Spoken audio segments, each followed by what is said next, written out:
இப்போ கிஷோர் வந்து 24ஆம் தேதி ஸ்கூலுக்கு போயிருக்காப்புல. ஸ்கூலுக்கு போயிட்டு ஈவினிங் அவர் ஸ்போர்ட்ஸில் பயங்கர இன்ட்ரெஸ்டாக இருக்க ஆள். ஈவினிங் வந்து கொக்கோ விளையாடிட்டு இருக்காப்புல. கொக்கோ விளையாடுறப்ப அதே இடத்துல ஜாவ்லின் த்ரோ பண்ணிகிட்டு இருந்திருக்காங்க. அப்படி பண்ணிகிட்டு இருக்கும்போது எதர்ச்சியாக கொக்கோ விளையாண்டிட்டு இருந்த பையன் மேலே ஜாவ்லின் அந்த ஸ்டிக்கானது வந்து தலையில் தொலைச்சி மூளையை போய் குத்திருச்சு. சரிங்களா? அப்போ அவங்க ஃபஸ்ட் எய்ட் பண்ணுறதுக்காக பக்கத்தில் இருக்க அருகாமையில் இருக்க மருத்துவமனைக்கு கொண்டுட்டு போயிட்டு சிகிச்சை அளிச்சிருக்காங்க. சிகிச்சை போதுமான அளவு இல்லாததுனால வென்டிலேட்டட் ஆம்புலன்ஸோட நாங்கள் வந்து மகாத்மா காந்தி ஹாஸ்பிட்டல் கூப்பிட்டு போனோம். அங்கே 2 நாள் சிகிச்சை பண்ணாங்க. சிகிச்சை பண்ணும்போது 90% மூளை செயல்பாட்டை இழந்துருச்சுன்னு தெரிய வந்தது. அதுக்கப்புறம் அவங்கக்கிட்ட இருந்து நாங்கள் காவேரி ஹாஸ்பிட்டல் சென்னைக்கு எடுத்துகிட்டு போனோம்.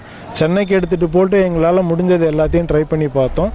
அங்கேயும் வந்து மூளை 95% செயலிழந்துருச்சுன்னு சொல்லிட்டாங்க. அதுக்கப்புறம் அங்கேருந்து இங்கே முண்டியம்பாக்கம் விழுப்புரம் ஹாஸ்பிட்டல் கூப்பிட்டு வந்தோம். இங்கே நைட்டு செக் பண்ணாங்க. செக் பண்ணிவிட்டு காலையில் அஃபிஷியலாக பிரெயின் டெட் ஆயிடுச்சுன்னு கன்ஃபார்ம் பண்ணிட்டாங்க. பாதிக்கப்பட்ட கிஷோர் வந்து பயங்கரமான ஒரு ஸ்போர்ட்ஸ் வீரர்.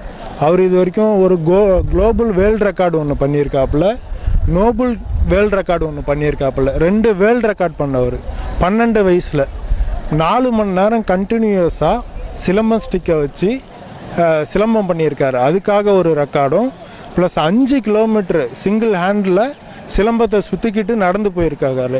அதுக்காக ஒரு ரெக்கார்டும்.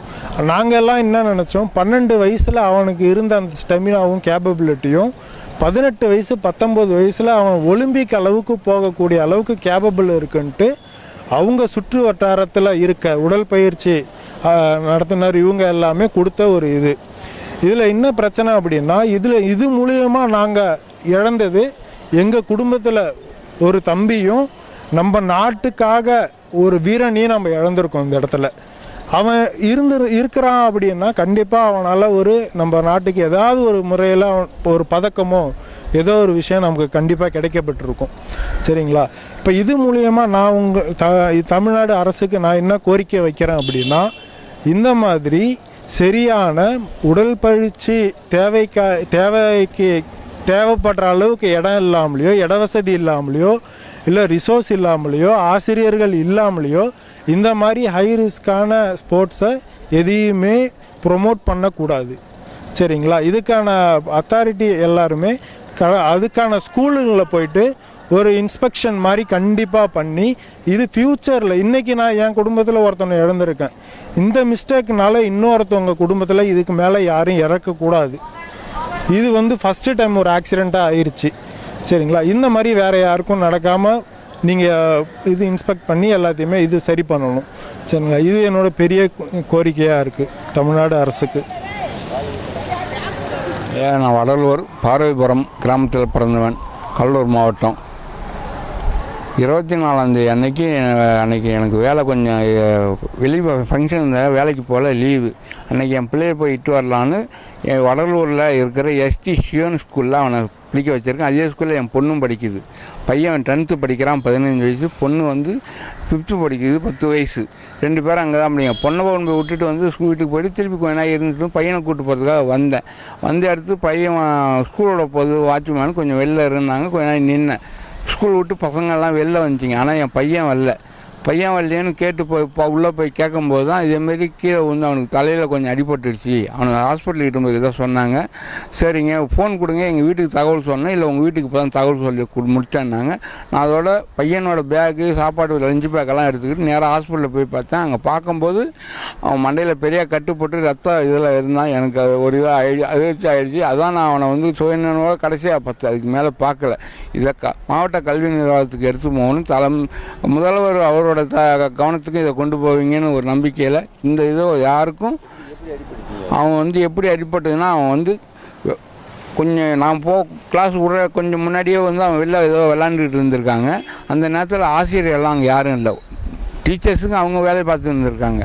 இந்த விளையாட்டுக்கு உடற்பயிற்சி ஆசிரியர், இதுக்கான ஆசிரியர் யாரும் அங்கே இல்லை. பசங்க வந்து ட்ரைனிங் அவங்களா எடுக்க இதெல்லாம் செய்யணும்னு சொன்னதுனா அவங்க ட்ரைனிங் பசங்களாம் விளாண்டுட்டு இருந்திருக்காங்க. அப்படி விளாண்டு இருக்கும்போது இந்த ஈட்டி போட்டிக்காக அந்த பசங்க அங்காண்ட விளாண்டு இருந்திருக்காங்க. இவன் விளாண்டு கிளம்பி வீட்டுக்கு போகிறதுக்காக வந்துட்டான். வந்து பையக்கு எல்லாம் மரத்தில் வச்சுட்டு காணிட்டுருக்கு. அப்போது ஏதோ ஒரு பொருள் அங்கே ஊந்து போச்சுன்னு சொல்லி பசங்க சொல்லும்போது அதை நான் போய் எடுத்தாரன்ற அவன் ஓடிருக்கான். ஓடி போய் குனிஞ்சு அதை எடுத்தும் போட்டான். எடுத்து நிமிரும்போது அங்கே இருக்கிற பசங்க இதை கவனிக்கலை. ஈட்டி எரிஞ்சிட்டாங்களா என்னன்னு எனக்கு தெரியல. இல்லை அதுக்கு முன்னாடி எரிஞ்சிட்டாங்கன்னு தெரியல. அந்த ஈட்டியானது அவன் தலையில் எரிஞ்சு அங்கே கீழே ஊந்துட்டான். அதுக்கப்புறம் தான் அங்கே இருந்த வாத்தியார் அவங்க மிஸ்ஸு வந்து பார்த்து இதெல்லாம் நடந்திருக்கு. நாங்கள் அங்கேருந்து வந்து வள்ளூரில் ஃபஸ்ட்டில் வந்து அவங்க சரண் ஹாஸ்பிட்டலுக்கு இட்டு போனதாக சொன்னாங்க, சுதா மருத்துவமனைக்கு. நாங்கள் அங்கே போய் பார்த்தோம். எங்களுக்கு அங்கே பார்த்ததுக்கப்புறம் அவங்கள்ட்ட வந்து அவன் அங்கேயே வந்து கான்சியஸ் இழக்க ஆரம்பிச்சுட்டான். அவனுக்கு அங்கேயே பிட்ஸ்லாம் வந்து ஆரம்பிச்சிச்சு. அதுக்கப்புறம் அவனை நாங்கள் வந்து மகாத்மாவுக்கு கொண்டு வரணும்.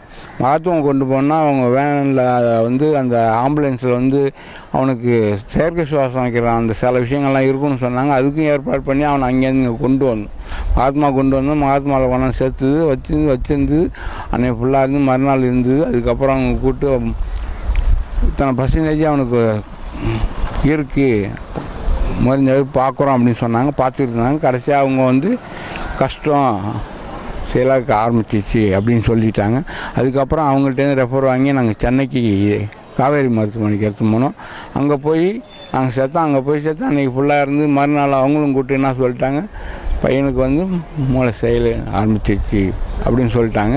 அதுக்கப்புறம் இங்கே வந்து அங்கே நாங்கள் இன்னும் பண்ணுறதுக்கு இல்லை. சரி போகிற வழியாவது வேறு ஏதாவது கடவுள் கணத்து வர கதை அப்படின்னும்போது இல்லை இங்கே போனால் கவுண்ட் பண்ணுவாங்கன்னு சொன்னாங்க. ஏதாவது ஒரு வேலை கவுண்ட் பண்ணுறதுக்கு வாய்ப்பு இருக்குதுன்னு சொன்னாங்க.